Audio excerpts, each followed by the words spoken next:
രാവിലെ ഇന്ന് 4 മണിക്ക് എഴുന്നേറ്റ് തലയൊക്കെ കുളിച്ച് ദേ ഒന്ന് ഉണങ്ങാൻ വേണ്ടി ഫാനിൻ്റെ കീഴിലോട്ട് നിൽക്കാൻ പോവാ. തീർച്ചയായിട്ടും എന്നെ സംബന്ധിച്ച് അമ്പലത്തിൽ പോകുമ്പോൾ മാത്രമേ രാവിലെ തല കുളിക്കാറുള്ളൂ. അല്ലെങ്കിൽ എനിക്ക് ഈ വെളുപ്പിന് എഴുന്നേറ്റ് കുളിക്കുന്നത് ഒട്ടും പറ്റത്തില്ല. അപ്പോൾ തല നമ്മുടെ ഹെയർ ഡ്രയറിലിട്ട് ഒന്ന് ഉണക്കിയെടുത്താൽ എനിക്ക് തലവേദന ഇളകും ട്രാവലും കൂടെ ചെയ്യുമ്പോൾ. അതുകൊണ്ടാണ് ഫാനിൻ്റെ കീഴിലോട്ട് നിൽക്കുന്നത് കേട്ടോ. വേറെങ്ങും അല്ല, നമ്മുടെ മലൈ മന്ദിർ മുരുകൻ്റെ ഡൽഹിയിൽ ഒരു അമ്പലമുണ്ട്, അങ്ങോട്ടാണ് പോകുന്നത്. ഉത്തര സ്വാമി മലൈ ടെമ്പിൾ, ശ്രീ സ്വാമിനാഥ സ്വാമി മലൈ മന്ദിർ, ഡൽഹി. ഇതാണ് അമ്പലത്തിൻ്റെ പൂർണ്ണ രൂപം. രാവിലെ 5:30 കഴിഞ്ഞെങ്കിലും നല്ല നേരം വെളുത്തിട്ടുണ്ട്. ദേ രാക്കെ ആദ്യം പോയി കാറൊക്കെ സ്റ്റാർട്ട് ചെയ്യുമ്പോഴത്തേക്ക് നമുക്ക് വീട് കൂട്ടി ഇറങ്ങാം. അങ്കുനെയും കുത്തിപ്പൊക്കെ എഴുന്നേറ്റ് കുളിപ്പിച്ചിട്ട് അവന് പ്രശ്നമൊന്നുമില്ല, അവനങ്ങനെ മടിയൊന്നുമില്ല. പറയുന്നത് പോലെ രാവിലെ കുളിക്കാനൊന്നും അത്ര പ്രശ്നം ഉണ്ടാക്കുന്ന ഒരാളല്ലായിരുന്നു പണ്ട്. അവനും റെഡിയായിട്ട് ഇറങ്ങി. ഒരു കുപ്പി വെള്ളവും അവൻ്റെ ടാബും അത് മറക്കില്ലല്ലോ എടുത്ത് കയ്യിലോട്ട് വെച്ചിട്ടുണ്ട്. അപ്പം ഞാൻ വീട് പൂട്ടി ഇറങ്ങുകയാണ്. ഇപ്പം നമ്മുടെ പണിക്കാരി വന്ന് തുറന്ന് ക്ലീൻ ചെയ്യും, എന്നാലും എൻ്റെ ഒരു സമാധാനത്തിന് വേണ്ടി നന്നായി പൂട്ടി 2 പ്രാവശ്യം പിടിച്ചൊക്കെ നോക്കി. നെറ്റ് ജസ്റ്റ് ഇങ്ങനെ ഒന്ന് ചാരി വെച്ചിട്ട് പോകുന്നേ ഉള്ളൂ, ഞാൻ പറഞ്ഞല്ലോ. അപ്പോൾ പണിക്കാരി വരും. പിന്നെ നമ്മുടെ വേസ്റ്റും എടുത്ത് പുറത്ത് വെച്ചിട്ടുണ്ട്. അല്ലേ പിന്നെ അകത്തിരുന്ന് വലുതായിട്ടൊന്നും ഇല്ലെങ്കിലും പിറ്റേ ദിവസം അത് എന്തെങ്കിലും ചെറിയ മാങ്ങയുടെ ഒരു തൊലി ഉണ്ടെങ്കിൽ പോലും സ്മെല്ലാകും. അങ്ങനെ എന്താ ഐശ്വര്യല്ലേ. ആ കുളിച്ചിറങ്ങുന്നൊരു ബുദ്ധിമുട്ടേ ഉള്ളൂ. രാവിലെ എഴുന്നേൽക്കാനും കുറച്ച് ബുദ്ധിമുട്ടാണ്. 4 മണിക്കൊക്കെ എഴുന്നേറ്റ് കുളിക്കാമെന്ന് വെച്ചാൽ എന്നെ സംബന്ധിച്ചത് ബാലികേറാമലയാണ്. മഴയോടുകൂടി നമ്മുടെ ടൗൺഷിപ്പ് എന്ത് ഭംഗിയില്ലേ, നല്ല പച്ചപ്പും കാര്യങ്ങളും. കുറേ ദിവസമായി ഇതിലേക്കൂടെയൊക്കെ ഒന്ന് നടന്നിട്ടേ.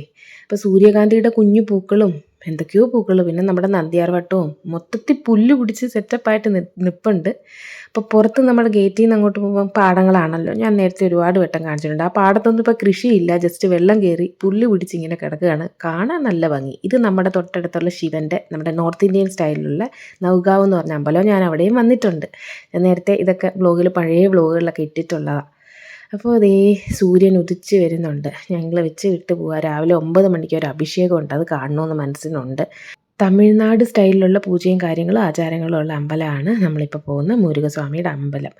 പോകുന്ന വഴി ഇഷ്ടംപോലെ കുരങ്ങന്മാർ കണ്ടു. ഒരു ചെറിയ കാട് പോലത്തെ ഒരു മിനി കാടാണ്. അവിടെ എന്തോരം കുരങ്ങന്മാരാണ് രാവിലെ എഴുന്നേറ്റ് കുത്തിയിരിക്കുന്നത്. അപ്പോൾ ഇത് നമ്മുടെ അങ്കുവിൻ്റെ സ്കൂളിൻ്റെ പരിസരമാണ്. ദേ അവിടെ എന്തൊക്കെ നെല്ലാണ് തോന്നുന്നു, ഇങ്ങനെ നെല്ലോ ഗോതമ്പോ എന്തോ ഇങ്ങനെ വരുന്നുണ്ട്. ഇതാണ് നമ്മുടെ അങ്കുവിൻ്റെ സ്കൂള്. അപ്പോൾ ശനിയാഴ്ചയാണ് ഇന്ന് അവന് ക്ലാസ് ഉണ്ടായിരുന്നു, പക്ഷേ സ്കൂളിൽ വിട്ടില്ല കേട്ടോ. അങ്ങനെ നമ്മൾ അമ്പലത്തിൽ എത്തിയിട്ടുണ്ടേ. ശരിക്കും ഇത് തൊട്ട് ഫ്രണ്ടിലുള്ള പാർക്കിംഗ് ഏരിയയുടെ അപ്പുറത്തോട്ടാട്ടോ. പാർക്കിംഗ് ഏരിയ സെപ്പറേറ്റ് ഉണ്ടെങ്കിലും നമ്മൾ വലിയ തിരക്കില്ലാത്തതുകൊണ്ട് ഇങ്ങോട്ടിട്ട്. Central government ക്വാർട്ടേഴ്സൊക്കെയാണ്. ഒരു സർവോദയയുടെ സ്കൂളും ഉണ്ട് അവിടെ.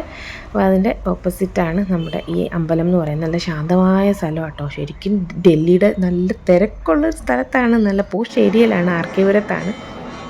തൊട്ടടുത്താണ് നമ്മുടെ ഇന്ദിരാഗാന്ധി ഡൽഹി എയർപോർട്ട്.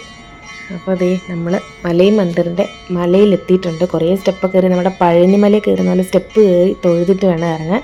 അപ്പോൾ അവിടുത്തെ അർച്ചനയ്ക്ക് നമ്മൾ വാങ്ങിച്ചുകൊണ്ട് വന്ന കൂടെയും ബാസ്ക്കറ്റ്, അത് ഞാൻ ഡീറ്റെയിൽ ആയിട്ട് എന്തൊക്കെയാണെന്ന് പിന്നെ കാണിച്ചു തരാം കേട്ടോ.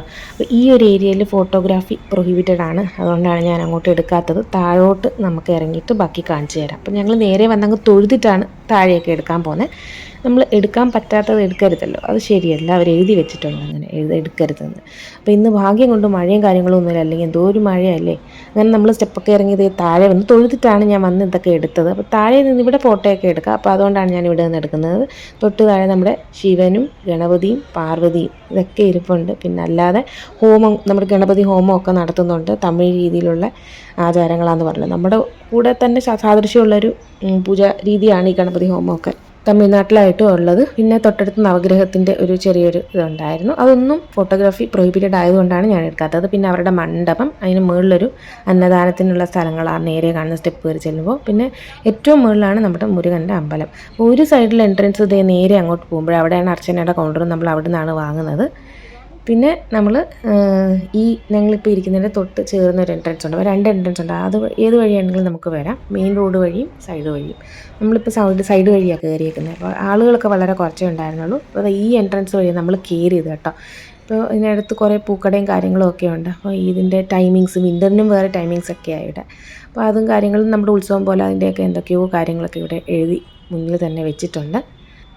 ഒരു മലയാളി പോലും ഉണ്ടായിരുന്നില്ല. എല്ലാം തമിഴ്നാട്ടിൽ നിന്നുള്ളവരും പിന്നെ കർണാടക, ആന്ധ്ര അവിടെ നിന്നൊക്കെ ഉണ്ടായിരുന്നു. മലയാളീസ് ഒന്നും ഇല്ലായിരുന്നു. എനിക്ക് ശരിക്കും അതിശയമായി. സാധാരണ അങ്ങനെ അല്ലല്ലോ. എന്തെങ്കിലും ഒരു മലയാളി എവിടെയെങ്കിലും ഇങ്ങനെ നമ്മുടെ ഇങ്ങനെ അമ്പലങ്ങളിലൊക്കെ വരാതിരിക്കുന്നതല്ല. പക്ഷേ ഇവിടെ ഞാൻ കണ്ടില്ല. അപ്പോൾ ഇതാണ് നമ്മുടെ പൂക്കടകളും നമ്മുടെ എന്താ പറയുക ജാസ്മിൻ മുല്ലപ്പൂവിൻ്റെ മണം എന്തോ ഒരു നമ്മുടെ തമിഴ്നാട്, ആന്ധ്ര എത്തിയ ഒരു പ്രതീതി. ആ ഒരു ഏരിയയിലൊക്കെ നമ്മൾ ചെല്ലുമ്പോൾ ഒരു പ്രതീതി. ഇത് കണ്ടോ, സെൻട്രൽ ഗവൺമെൻറ് ക്വാർട്ടേഴ്സാണ് അങ്ങോട്ട്. അതുകൊണ്ടാണ് ഇത്ര സൈലൻ്റ് ആയിട്ടുള്ള നല്ല ഏരിയയും. ഞാൻ പറഞ്ഞല്ലോ ഡൽഹിയിലെ പോഷ് ഏരിയയാണിത്. നമ്മളിതേ നമ്മുടെ അമ്പലത്തിൻ്റെ ഈ എൻട്രൻസ് വഴി നമ്മൾ കയറിയത്. അല്ലാതെ മെയിൻ എൻട്രൻസ് അതിൻ്റെ അപ്പുറത്തെ ആ തിരക്കുള്ള വഴിയിലും ഉണ്ട്. അവിടെ നിന്ന് നമുക്ക് പാർക്ക് ചെയ്യാനൊന്നും പറ്റത്തില്ല. പോലീസ് ടോർച്ച് ചെയ്ത് എടുത്തുകൊണ്ട് പോകും. നമ്മൾ സമാധാനമായിട്ട് തൊഴുതു. ദേ കണ്ടോ എന്തോരം പൂക്കടകളാണ്, നല്ല മണമുള്ള പൂക്കൾ. എൻ്റെ ദൈവമേ, ശരിക്കും തമിഴ്നാട്, ആന്ധ്ര നമ്മളെത്തിയ ഒരു അമ്പലത്തിൽ പോയി തൊഴുന്നത് എനിക്ക് ഡൽഹി ആണെന്നേ വിശ്വസിക്കാൻ പറ്റിയില്ല. ആ ഒരു സെറ്റപ്പായിരുന്നു അവിടെ. എന്തോ ഒരു വൈബായിരുന്നു ദൈവമേ. അപ്പോൾ നമ്മുടെ മുരുകസ്വാമിയും കണ്ടു. ദേ പുറത്തിറങ്ങി. ഞാൻ പറഞ്ഞല്ലോ ശരിക്കും നമ്മുടെ ഡൽഹിയിലോട്ട് ഇറങ്ങുകയാണ്. ശനിയാഴ്ച രാവിലെയാണ്. അപ്പോൾ തിരക്ക് വന്ന് തുടങ്ങുന്നേ ഉള്ളൂ. ഞങ്ങൾ രാവിലെ വന്നുകൊണ്ട് വലിയ തിരക്കൊന്നുമില്ല. നമുക്ക് കയറി തൊഴാനും പറ്റി. ഇനി അങ്ങോട്ട് ഇവിടെ തിരക്ക് നമ്മുടെ നാട്ടിൽ പോലെ അത്രയും തിരക്കൊന്നും വരില്ല എന്ന് തോന്നുന്നു. മാത്രമല്ല ഇന്ന് ശനിയാഴ്ച നോർമലി ചില ഓഫീസൊക്കെ വർക്കിംഗ് ഒക്കെ ആയതുകൊണ്ട് ഞായറാഴ്ചകളിലാണ് എനിക്ക് തോന്നുന്നു ഇവിടെ കൂടുതലും തിരക്ക് വരുന്ന ദിവസം. അപ്പോൾ അത് ഇതായിരുന്നു നമ്മൾ വാങ്ങിച്ച ആ ഒരു ടോക്കരി. അതായത് അതിനകത്തിട്ട് അവർ നമ്മുടെ പൂജയുടെ സാധനങ്ങളൊക്കെ തരുന്നത്. അവർ കവറ് പിന്നെ തരും. അതിനകത്തോട്ട് നമ്മളിട്ട് ആ ടോക്കരി കൂടെ ഉണ്ടല്ലോ അത് തിരിച്ചു കൊടുക്കണം. നമ്മൾ ഡൽഹിയുടെ മെയിൻ ആർക്കേപുരം ആ ഏരിയയിലോട്ട്, അതിനടുത്താണ് എയർപോർട്ടെന്ന് ഞാൻ പറഞ്ഞല്ലോ. ആ ഒരു പരിസരത്തൂടെയാണ് നമ്മൾ പോയിക്കൊണ്ടിരിക്കുന്നത്. മഴയൊക്കെ പെയ്തുകൊണ്ട് നല്ല പച്ചപ്പും കാര്യങ്ങളും ഒക്കെ നല്ല ഭംഗിയായിട്ടുണ്ടായിരുന്നു. നമ്മൾ തിരിച്ച് വീട്ടിൽ വന്നു. വീട്ടിൽ വന്നിട്ട് ഞാനിനി നമ്മുടെ എന്തൊക്കെയാണ് പ്രസാദം അവിടെ നിന്ന് കിട്ടിയെന്ന് കാണിച്ചു തരാം. അപ്പം ഞാൻ ആ കൂടയിൽ നിന്ന് എടുത്ത് ഇട്ട ഇതൊക്കെയായിരുന്നു. വേറെ ഒന്നുമല്ല, മെയിനായിട്ട് മുല്ലപ്പൂവിൻ്റെ ഒരു ചെറിയ മാല പോലെ കിട്ടി. പിന്നെ അല്ലാതെ റോസാപ്പൂക്കളായിരുന്നു. അരളിപ്പൂക്കളുണ്ടോ എന്ന് ഞാൻ നോക്കി, കാരണം അരളി വിഷമല്ലേ.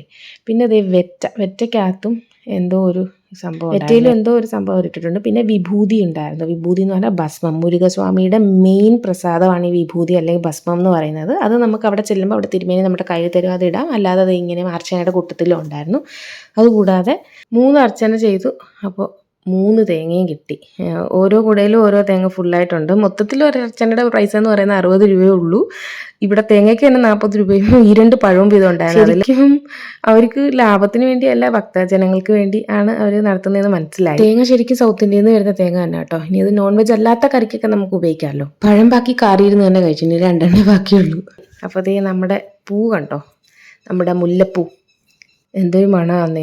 ഞാൻ കുറേ നാൾക്ക് ശേഷം കെട്ടിയ മുല്ലപ്പൂ ഇങ്ങനെ വെക്കുന്നത്. അത് തലയിൽ വെക്കുന്നില്ല കേട്ടോ, കയ്യിൽ വെച്ചേക്കുന്നത്. തലയിൽ അങ്ങനെ വെക്കാൻ പാടില്ലെന്നല്ലേ നമ്മൾ പൂജ ചെയ്തത്. നമ്മുടെ കിച്ചൺ ബാൽക്കണിയുടെ സൈഡിലായിട്ട് കുറേ മുല്ലച്ചെടികളും പൂവും ഒക്കെ പിടിക്കാറുണ്ട്. ഞാനങ്ങനെ അത് അങ്ങനെ പറിക്കാനൊന്നും പോകാറുണ്ടായിരുന്നില്ല. അപ്പോൾ രാവിലെ പോയി തൊഴുത കാര്യം എന്താ വെച്ചാൽ ഇന്ന് എൻ്റെ പിറന്നാളായിരുന്നു. ഒത്തിരി സ്നേഹത്തോടെ thank you so much. Bye bye dears.